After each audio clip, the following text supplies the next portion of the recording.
Coach Fuel had mentioned that Shaq might be doubtful for this weekend against Indianapolis, with Jermaine Carter likely to step in.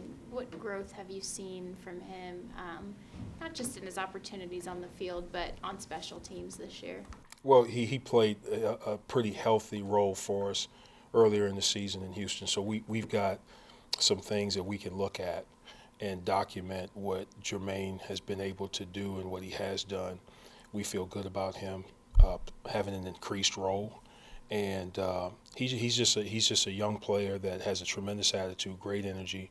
He's got a nice skill set. His skill set is very similar to Shaq's. He can rush the quarterback. We feel great about his key recognition as an off-the-ball linebacker. You can play him on the ball a little bit, so he'll do a good job. We're getting him ready, and the big thing is Steve has done a nice job of making sure that from a readiness standpoint, his reps in practice every single week have been where they need to be, just in case he has to step in. So, Eric Perry talked about how the fact that Brian only played 7 snaps last week had something to do with kind of run-pass tendencies and looking to base your rotation that way. right. Could you kind of walk us through that, and were you expecting him to play that little?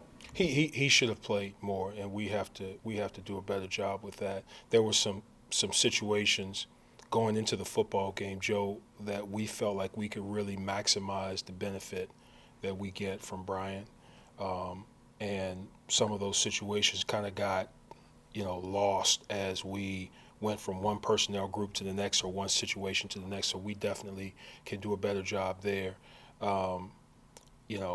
So as far as that goes, without getting too much into the details of how we game plan and how we want to utilize Brian, I'll just say that,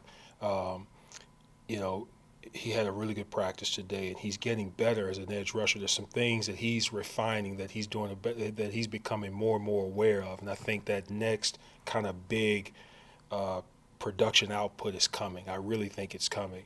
When you jump out and you have the kind of early production that he had, all of a sudden, people are going to have to deal with that, and then he's got to find a way to continue to separate himself. And so that's something that a lot of young players go through. But we want to get him. We want to really utilize what he can do for us in all situations, not just in passing situations, but in definite situations where we believe he helps us the most. Is a guy like that has that kind of speed and bend and natural pass rushing ability, when he has the benefit of a full NFL offseason training program where he can get in the weight room and bulk up and take that next step physically, can he benefit almost more than some other guys? Absolutely. Absolutely. It's amazing to watch young men make the jump from that, that first year, especially a first-round pick, where there's a lot of expectations and the role is a little bit different than some other players. When they have the full benefit of the offseason, they have a chance to kind of develop, use what they learned in that first year, get in the weight room and get stronger, and just go back and look at some of the experiences and the situations that they were in, how to win one-on-one, because at the end of the day in the NFL, that's what it's really all about. You've got to be able to win within the context of what you're being asked to do and what that call requires. And when the guy knows you're trying to win, that's the biggest thing. You know what I mean? When he knows you're trying to win, you have to find a way to get that done. So he'll look back and reflect on those things, and it'll be exciting to watch how he uses that next season going forward. Was there somebody, you've worked with a lot of defensive linemen in your career, was there anybody that you remember making that jump from rookie year to their second year specifically? Well, you're right. KK Short was probably one of the guys. KK Short, his first year, he was really up and down, and especially with what KK came out of college with a pretty healthy resume as a pass rusher. He had a lot of rush production, and then for his rookie season, that wasn't really the case. And he was just trying to figure out how to win against the biggest, strongest guys on the football field. And when you're using 6 and 7 guys in protection, he was trying to figure that out. In his second year, that light really started to come on, and he had an outstanding. The jump for him was pretty significant. So that's one that out of many that I can that I can think of. With that being said, is there anything in particular you want to see from him these last 2 weeks in the game, like with him getting more opportunities possibly against the Colts? Is there something in particular you want to see from him? Just consistency and what we've been talking about of just NFL quality position fundamentals, things that really reflect the high end of what you have to do when you're competing against the best in the business. Things, the way he engages the snap, footwork, pad level especially. With the guys up front, you have to have great leverage as a run defender and as a pass rusher. So what we want to see consistency with that, some situational awareness, understanding how to use a specific pass rush technique based on the situation that we're in. Every one is a little bit different. And so just seeing whether or not he can process that and make the appropriate decisions in a timely fashion. Eric, how has the game day arrangement with Perry gone, defensively speaking, and how is it similar or different from your arrangement with Ron?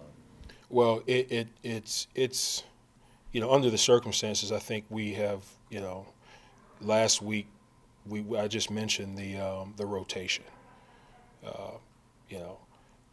and we'll tighten that up. We'll do a better job as far as that's concerned.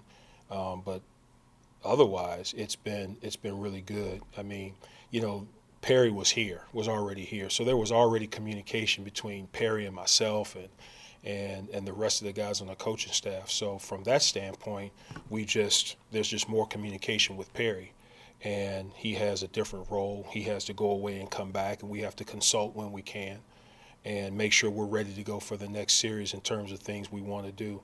So I think it's gone well. The second half of the game last week, I thought, we were able to really get off the field a lot on third down and continue to put our offense back on the field. So, and I credit the halftime adjustments we made and the constant communication that Perry and I had throughout the football game and just maintaining our poise. And I give the players a lot of credit for that also. Hey, Eric, just you had gone back to KK for a minute there.